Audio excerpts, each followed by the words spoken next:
Hola, encantado de estar con vosotros. Agradezco a la organización por esta invitación, y también al comité científico, por invitarme a hablar un poco de los problemas de cartílago en la rodilla, que es un tema que me apasiona, y en este caso del uso del hialofas y la nanofractura en la osteocondritis disecante. Eh, Estos son mis conflictos de intereses, y cuando decimos osteocondritis disecante es evidente que aquí tenemos que entender que la osteocondritis disecante tiene diferentes estadios. Evidentemente no estamos planteando hacer una pseudo regeneración o- o restituir cartílago en los estadios 1 y 2 y en los 3 raramente. Sobre todo estaríamos hablando de los estadios tipo 4 que un poco más tarde comentaremos.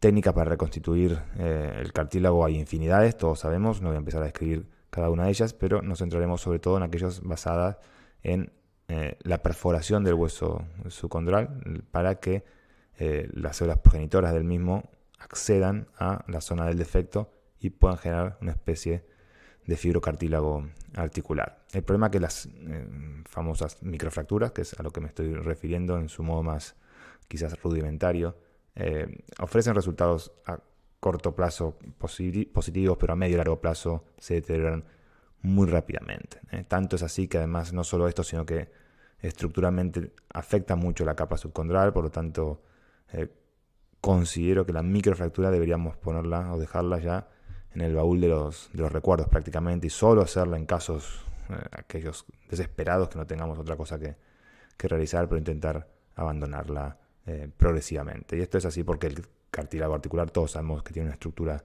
muy compleja, como vemos en esta imagen, y la histología que nos ofrece la microfractura dista mucho de ella. Ya vemos una con otra, no tiene pero nada que ver. Y esto tiene mucho también relación con cómo hacemos la microfractura. Es un saco de múltiples técnicas, algunas delicadas, otras no tanto. Y una de las cosas que influyen en el tipo de tejido que regenera es la forma y el diámetro del instrumento que usamos que utilizamos para usar o realizar las microfracturas. Tanto es así que sabemos que cuanto más ancho el instrumento, por ejemplo, vemos a la izquierda, es más ancho que el de la derecha, genera una compactación de hueso alrededor del orificio realizado mayor, con lo cual va a crear una barrera impidiendo que las células progenitoras accedan a la zona que queremos rellenar. Por lo tanto, esto es algo a tener en cuenta. O sea que tendríamos que orientarnos a instrumentos con menor diámetro. También vemos aquí la misma imagen. Abajo y a la derecha, mayor compactación, muy difícil que alguna célula pueda acceder a este orificio. Otro efecto importante también es en la profundidad. Aquí vemos en los tres dibujos de fotografías de la parte superior, que son perforaciones de 6 milímetros, se ve que la característica es mucho más cercana al cartílago normal que si hacemos orificios más pequeños, aumentando el colágeno tipo 2, disminuyendo el colágeno tipo 1 y aumentando la producción de ácidos de glucosaminoglicanos. En esto se basa, entonces, aunando estas dos características, la denominada nanofractura, que no es una nano desde el punto de vista estricto, pero sí para diferenciarse en cuanto a sutileza respecto de la microfractura, ¿no? En este caso, lo que busca la nanofractura es realizar orificios de solo un milímetro de diámetro versus los 2 o 3 que tiene la estándar, y una profundidad mucho mayor, llegando hasta 9 milímetros contra los 2 o 3 que tiene la microfractura estándar. Aquí vemos un poco la técnica, es mucho más delicada, es más difícil hacer fracturas entre los orificios, podemos hacer más orificios, ya vemos que es muchísimo más, esto es imposible hacer con la microfractura porque estaremos rompiendo uno sobre el otro, tenemos que hacerlos muy separados.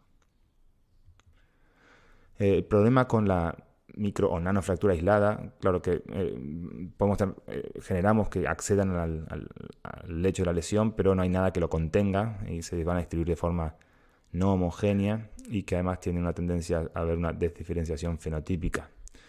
Por eso que pensamos que estamos poniendo algo, pero posiblemente se van cayendo del cóndilo o donde estamos haciendo las nanofracturas o microfracturas, dejando vacío donde queremos que esté relleno. Por eso es que aquí nace el concepto de los scaffolds o mallas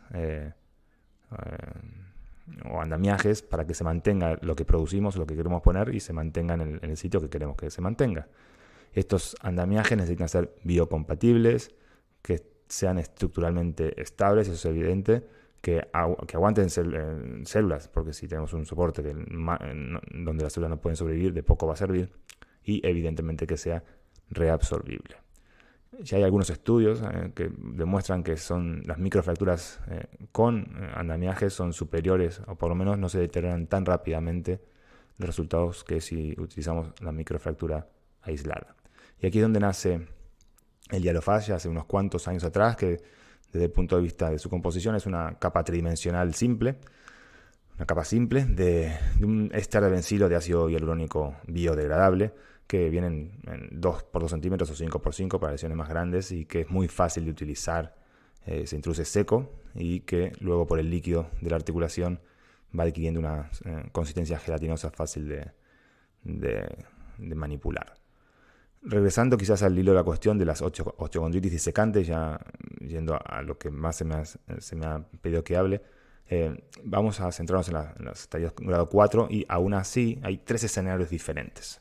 El primer escenario es aquel escenario donde la lesión osteocondrítica es muy profunda y muy grande, como vemos en este ejemplo. Yo aquí creo que, de hecho, era un caso que había fracasado otras técnicas, 2 o 3 cirugías previas.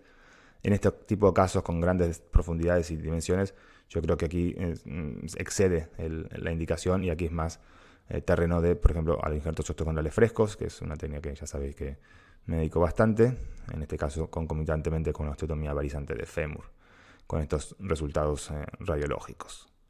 En cambio, los 2 escenarios que sí podemos utilizar el Hyalofast y la nanofractura, uno es aquel que es el más ideal, aunque no tan frecuente, donde hay una lesión aislada de la capa de cartílago, una afectación subcondral muy pequeña, por lo tanto es eminentemente una lesión condral. Como vemos aquí, está en una chiquita de 14 o 15 años, donde vemos esta lesión. Se había perdido por completo el fragmento condral, no era viable. En este caso rascamos hasta tener el lecho subcondral sano, y realizamos las nanofracturas, como vemos aquí, desde la periferia hacia el centro.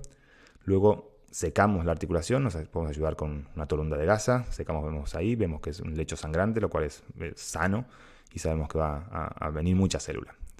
Luego tenemos el Hyalofast, en este caso utilizamos de 2x2 centímetros, lo recortamos según el tamaño de la lesión, y también la forma de introducirlo de forma seca para que no se moje con la introducción en el portal y que sea difícil manipularlo, es meterlo en una jeringuita de 2 centímetros, una jeringuita decapitada de 2 centímetros cúbicos, que lo atravesamos a través del portal, como vemos aquí, lo introducimos, y una vez que estamos ya dentro de la lesión, con el palpador le vamos dando forma, y solito va adquiriendo una disposición gelatinosa, como vemos aquí, que queda perfectamente adosado.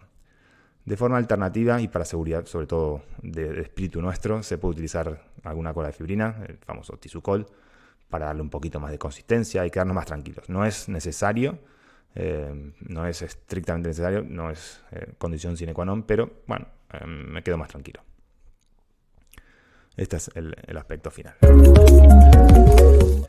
Luego tenemos los casos donde no solamente hay afectación de cartílago, sino algo también del hueso subcondral. Evidentemente estamos hablando de osteocondritis disecante, pues por lo tanto algo de afectación subcondral es de esperar. Como vemos aquí en la tróclea, la faceta lateral de la tróclea, también un paciente muy joven, en este caso no fue salvable, y aquí lo que recomiendo luego de limpiar el lecho subcondral es obtener un poco de autoinjerto de hueso esponjoso de la meseta anteromedial, justo una ventanita arriba de los isquiotibiales. Hay más hueso, más volumen e incluso de mejor calidad celular que lo que tenemos en la cresta ilíaca, y lo tenemos a escasos 3 o 4 centímetros, utilicémoslo. Luego, para cerrarlo, si queremos el Tissucol que nos sobra de la técnica, aunque evidentemente no es en absoluto una necesidad imperiosa.